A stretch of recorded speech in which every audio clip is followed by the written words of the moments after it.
whenever that happens, I'm always tempted to jump to the end and see if it's still right on. Because if something is off by just a little, it can slowly drift further and further away. By the end of the track, it's going to be way off. So let's go out to here.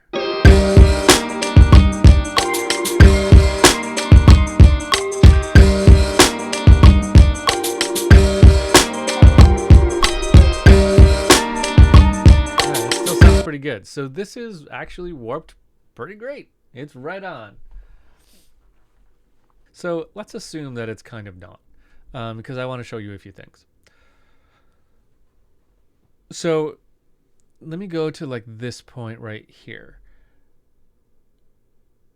If this was warped wrong, then one thing I could do would be to lock in this intro part, get it exactly perfect,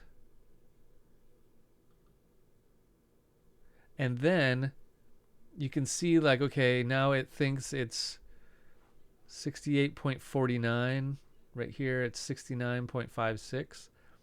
So if I think this is perfect, then I can click on a warp marker and go back to these settings and say warp from here. That'll say redo it, like rethink your way through this now that I've warped a little bit of it for you.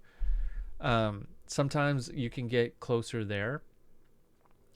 You can say warp from here starting at 94 BPM. That's what our session tempo is, 94 BPM.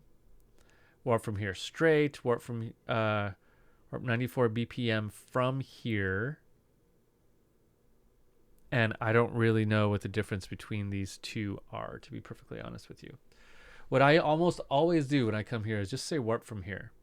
So I say kind of redo it and warp it from there. You can see now it added all kinds of warp markers based on what I did back here.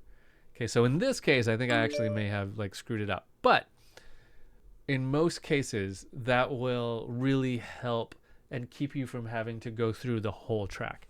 So warp a little bit in the beginning and then say warp from here after you're pretty sure you've got the tempo really locked in.